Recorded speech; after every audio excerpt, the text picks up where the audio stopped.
Let's go to your question. I have a question. Yeah, Were you on vocals? I was not. That was Isaac. It's like, that doesn't sound like him, but No. I mean, it's- I was trying to figure it out That is- too. no, I was trying to figure it out too. that was my buddy. We had a lot of fun with it. And so I began with a phrase that I heard my dad's like buddy say. It was a long time ago, like my brother's like football game or whatever, and it stuck with me. And I wrote it in my phone, and then I went through my phone one day and I saw it. So that's what I wrote the song about. Some of the inspiration.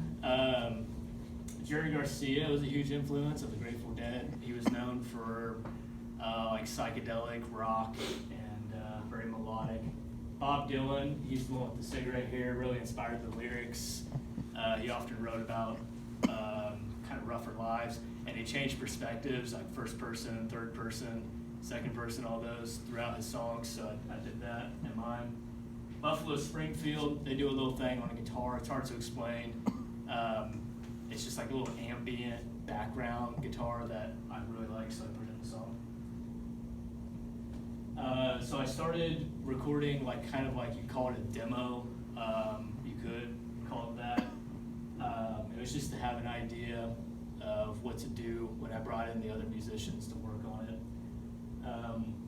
And so I used Logic for that, which Legend knows about. My mentor is Mr. Belt. He is an awesome guy, great jazz director. So he really had the magic ears I needed to help me out. The story, I wanted to talk about everybody having these like terrible lives, but saying, you know, we're all in a community, so it's fine because we have each other. So kind of like, I want like a party on the street vibe, which I don't know if that was accomplished, but. And then so the writing process, there was a lot of like crossing out, moving stuff around, trying to find, that's what this is, like trying to find the strong and weak syllables inside of a pattern of words. And then on over here, you've got like me trying to structure how I want everything to lay out to keep it from getting repetitive or boring. Stony Hayden. I had Stoney Hayden come in on drums. He's a buddy of mine. He graduated here a couple years ago. He's really like a heavy metal drummer, so it was really weird for him to do something that wasn't, that wouldn't blast your face off. This is Isaac's studio. This wouldn't be possible if it wasn't for Isaac Carter. His dad owns this little like studio, and I wish I got more pictures. This is just like a really small section of it, but it's a really big place, just full of all the equipment you could ever need for something like this, as long as you know how to use it, which we struggled with. But this is a picture of the pedal board. A pedal board for a guitar player. Legend talked about plugins and a DAW where you can edit the sound of something. Pedals are like that, but for guitars, live guitar sounds. I think it's always better to get the best sound possible before you record it, rather than trying to get the recording sound good afterwards, because I'm not good with the computer side of things. So this is a picture of the finished song. There's a lot of tracks. This isn't even all of them. We had about 20 tracks because we would often record guitars with more than one microphone. The drums, for instance, with these 4 tracks here, those are, that's all for drums, like 4 microphones to get all the sounds, because the drums are such a big instrument that move in so many different directions. But some of these are repeats, like the guitar, right guitar left, that's what these are. That's just a pan one, so one comes out one speaker, one comes out the other, and they blend together for kind of a cool effect. And then here's a picture of the mix bus. There was a lot of problems with this, that's why I took a picture of this. We recorded everything too loud, so it was really hard to like bring everything down.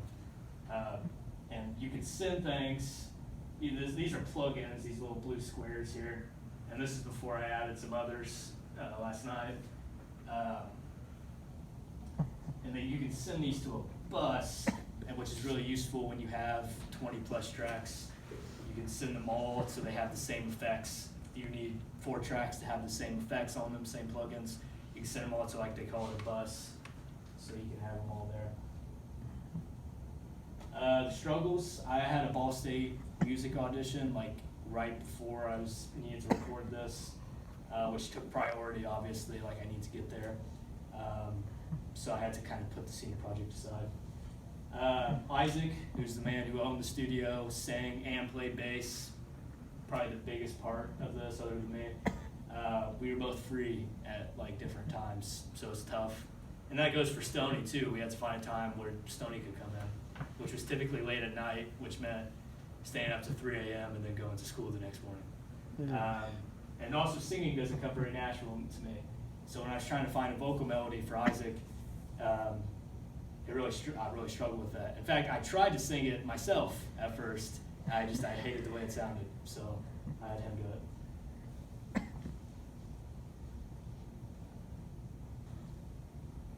Cualquiera, no. I am. Okay. Yeah. Some of the victories I did, in fact, get a finished song. I had a lot of fun doing it. You can hear in the background, like, us laughing. His dog barked at one point, and I wanted to leave it in because I thought it was funny.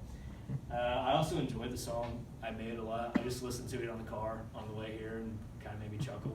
So it's worth something. Some possible careers with this would be like a session musician. These are the guys who get hired by other big bands to play, who aren't necessarily in the big band. Independent artist, producer, songwriter, guitarist, film scorer.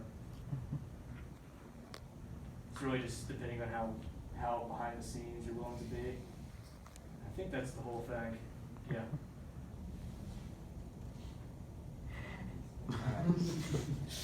So that's it.